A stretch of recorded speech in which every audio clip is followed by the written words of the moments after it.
Olá, tudo bem? Nós estamos muito felizes porque estamos numa série de estudos bíblicos, uma série inédita, maravilhosa. É sobre a verdade. E hoje o tema, a verdade bíblica sobre o plano da salvação. Prepare o seu coração.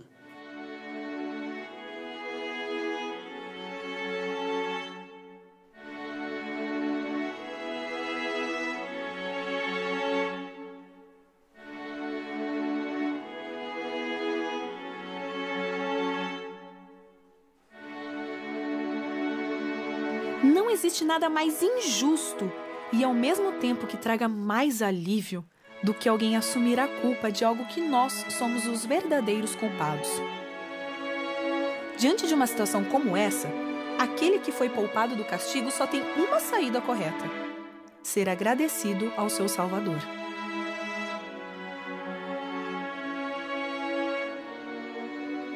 Já estou com a minha Bíblia aberta aqui e eu espero que a sua também esteja aberta.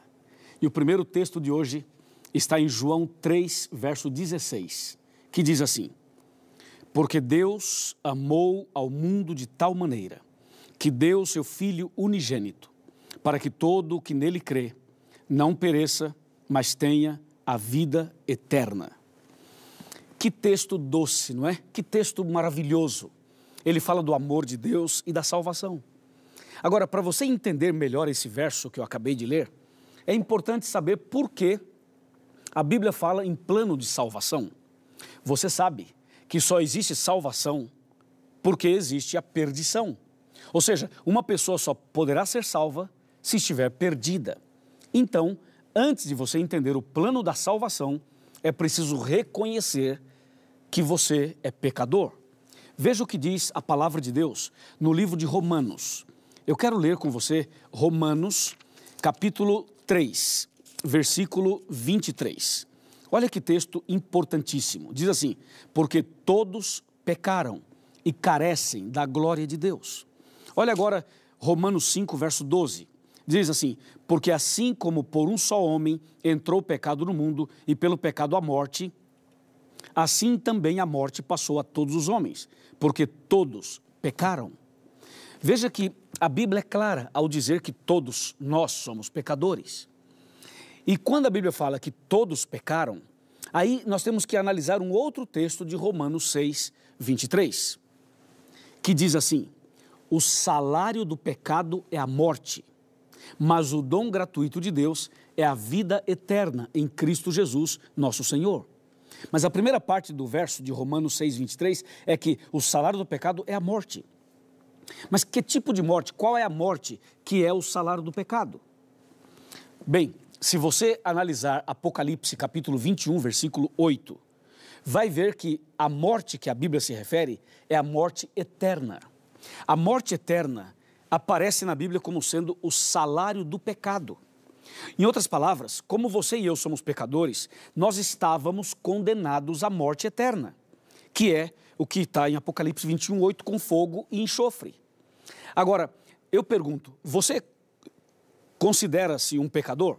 Você realmente reconhece que você é um pecador, uma pecadora? Eu reconheço, eu sou pecador. E todo ser humano é pecador. Agora veja, qual é o seu salário? Qual é a sua recompensa como pecador? É a morte. E estou falando de morte eterna. Agora vem a pergunta, você quer morrer eternamente? Pergunta para mim se eu quero morrer eternamente. E a resposta é não. A sua também é não. Ninguém quer morrer eternamente. Ninguém quer morrer de maneira nenhuma. Então aí é que vem a intervenção, a ação, a obra, a manifestação de Deus. Então Deus entra em ação para salvar você, para resgatar você da morte eterna. E só havia uma maneira de salvar o ser humano da morte eterna. A única maneira era Deus tornar-se homem e morrer em nosso lugar.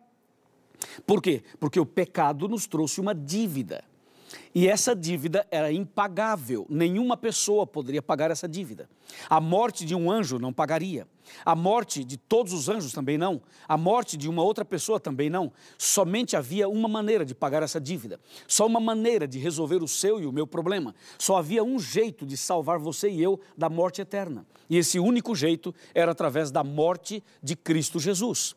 E é por isso que o profeta Isaías, no capítulo 7 e no versículo 14 do seu livro, ele faz uma profecia. E essa profecia anuncia a primeira vinda de Jesus. É o que diz a Bíblia assim, eu vou ler. Isaías, capítulo 7, versículo 14. Portanto, o Senhor mesmo vos dará um sinal. Eis que a virgem conceberá e dará à luz um filho, e lhe chamará Emanuel. Veja que a profecia 700 anos antes do nascimento de Jesus já avisava. Jesus vai nascer através de uma virgem. E Jesus então deixou o céu e veio aqui. Olha que espetacular. Veio aqui, nasceu e tornou-se um de nós. Deus conosco. E aqui Jesus passou pelo que eu passo e pelo que você passa. Ele sentiu o que a gente sente. Ele viveu o drama da humanidade. E ele pôde vivenciar na prática aquilo que a gente vive e vivencia todos os dias. E ele veio com um propósito, hein? Ele veio para morrer em seu lugar e para salvar você. Por isso que naquele dia ele foi até o Getsêmani. E ali ele foi traído e foi entregue aos homens, aos soldados. Foi ali no Getsêmani que Jesus fez uma oração que chamou a atenção do céu inteiro. Ou seja, todo o céu olhou para Jesus no Getsêmani. O inferno também. Foi no momento em que Jesus, ali no Getsêmani, orou e disse, Pai, se for possível salvar o mundo sem que eu tenha que morrer, salva, Pai. Jesus disse, se for possível, passa de mim esse cálice. Quando Jesus disse isso, o universo inteiro tremeu, porque Jesus poderia retroceder, poderia desistir. Só que Jesus não parou a oração aí. Jesus continuou dizendo, Pai, todavia, não faça a minha vontade, sim a tua. E foi aí que Deus disse, Filho, não tem outro jeito de salvar as pessoas sem que você morra. E Jesus disse, eu estou disposto a ir até a cruz. E Jesus foi até a cruz. Que momento dramático. É uma mistura de amor, sofrimento, lágrimas, sangue.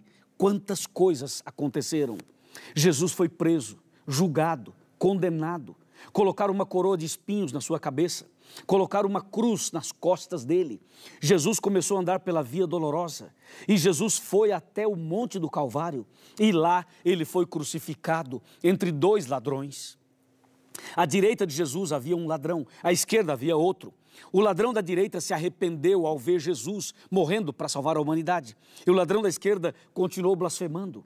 Então, naquela cruz, na cruz de Jesus, Jesus morria pelos pecados de todo mundo. Jesus estava morrendo para salvar a mim e a você.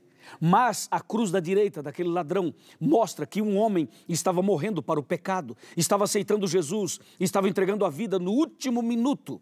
E do lado esquerdo, um homem morria no pecado, morria perdido.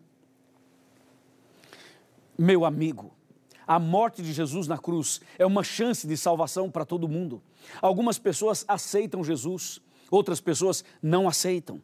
Algumas pessoas se entregam, outras pessoas rejeitam.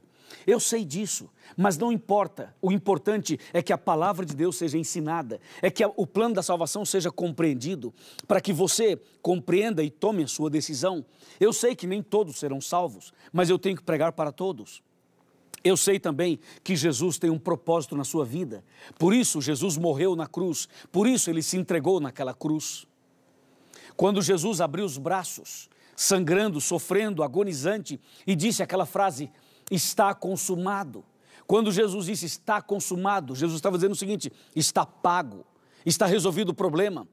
O ser humano pode voltar para o céu, o ser humano pode ter a vida eterna, o ser humano pode ser salvo. Jesus pagou a dívida, Jesus resolveu o problema, Jesus abriu as portas do cativeiro, Jesus então pagou aquilo que se exigia que fosse pago.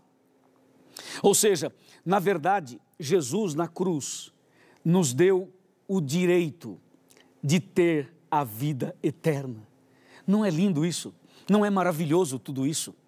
Com certeza é maravilhoso. Jesus amou você de tal maneira, como eu li no primeiro texto de hoje, Jesus amou você e a mim de tal maneira que se entregou na cruz. Ou seja, esse foi um amor que não tem explicação. Eu posso ficar aqui o dia inteiro falando, eu não consigo explicar, eu só sei dizer uma coisa, como diz Isaías 53, versos 3, 4, 5, 6 e 7, sabe o que diz lá? Diz assim, resumindo, Jesus diz que ele foi conduzido, levado como um cordeiro para o matadouro. Jesus foi crucificado, sacrificado, como se fazia com os cordeirinhos. E a Bíblia diz, ele não abriu a sua boca, porque ele sabia que esta era a única maneira, a única forma de salvar a humanidade. Você não sente no coração algo diferente? Você não sente o desejo de agradecer a Jesus por tudo que ele fez? Eu tenho certeza que sim.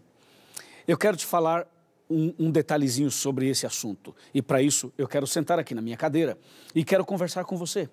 Todas as vezes que eu sento aqui, significa que queremos conversar de coração para coração. É como se eu estivesse sentado na sala da sua casa. Então vem cá, chega perto de mim, pode vir pertinho. Nós somos amigos e irmãos e eu sou o seu pastor também. Meu amigo e minha amiga, eu imagino que você está passando por lutas. Eu imagino que sua família está passando por momentos difíceis, mas eu quero que você saiba, a grande notícia, na cruz, Jesus pagou sua dívida. Hoje, entre você e Deus, não tem mais barreiras, não tem mais nenhum obstáculo. Hoje a porta foi aberta, o cativeiro foi aberto. Você pode sair da escravidão, você pode sair desse sequestro, você pode sair dessa situação que te amarra, que te prende. Você pode abandonar esse vício, você pode começar uma vida nova, você pode ser livre, você pode ser uma pessoa feliz. Basta você aceitar Jesus como seu salvador pessoal. E não espere você ser uma pessoa boa ou perfeita, porque você não pode ser perfeito por você mesmo. Não espere que os seus problemas sejam todos resolvidos. Não espere até que a sua enfermidade passe ou a sua dívida financeira se acabe. Venha a Jesus do jeito que você está. Eu estou falando a um empresário, estou falando a uma professora, estou falando a um pastor, estou falando a um evangélico, a um católico, a um espírita, estou falando a um ateu. Estou falando a você, meu amigo, que trabalha como empregado, a você que é empregada doméstica. Estou falando a você que talvez nunca estudou na vida. Eu estou falando com você, Jesus ama você. Olha aqui nos meus olhos. Dá para olhar aqui nos meus olhos? Dá para olhar aqui nos meus olhos? Eu quero te falar, Jesus ama você. Você é muito especial para Ele. Por isso Ele morreu por você. Por isso Ele se entregou por você. Por isso Ele foi até a cruz por você. Então, não fique aí com a cabeça baixa, não fique aí desanimado, derrotado, não desista, por favor, não desista. Talvez eu esteja falando com alguém que já tentou o suicídio, ou alguém que tem esses pensamentos suicidas. Meu amigo e minha amiga, hoje é dia de salvação, hoje é dia de boas novas. Deus amou você de tal maneira que morreu na cruz por você, e depois ressuscitou por você, e agora intercede por você, e em breve voltará para buscar você. Eu aceitei Jesus na minha vida. Eu entreguei minha vida a Jesus. Você também deseja aceitar Jesus hoje? Deseja aceitar Jesus como seu salvador pessoal? Você quer entregar a sua vida completamente a Ele? Venha do jeito que você está. Ah, pastor, mas eu cometi um pecado agora mesmo. Venha do jeito que você está. Ah, pastor, mas eu já fiz coisas horríveis. Venha como você está. Jesus ama você. Jesus está disposto a abraçar você, a trocar suas vestes, a te dar uma nova chance. Jesus pode escrever sua história de novo. Ele pode dar a você uma nova chance. É hoje, é agora. Talvez a sua festa não tinha alegria. Talvez o seu combustível estava acabando, talvez o seu rio estava secando, mas hoje é dia de boas novas, hoje é dia de recomeçar, hoje é dia de paz, de esperança, hoje é dia de salvação, hoje a salvação entrou na sua casa, aleluia, diga glórias a Deus, porque a salvação chegou à sua casa. Louvado seja Deus, parabéns, aceite Jesus e ande com Ele. Eu quero fazer uma oração por você agora. Feche os seus olhos. Vamos orar e agradecer a Jesus. Ó Pai maravilhoso, louvado seja o teu nome. Obrigado, Senhor, por essa salvação tão incrível. Obrigado porque Jesus morreu por nós. Nós aceitamos Jesus como Salvador pessoal e nós queremos agora dar nossa vida totalmente para o Senhor. Abençoa essa pessoa que ora comigo. Abençoa essa família inteira. Derrama a tua graça sobre essa pessoa. E que quando Jesus voltar, ela, ele e todos nós sejamos salvos. Em nome do nosso querido e maravilhoso Cristo Jesus. Amém.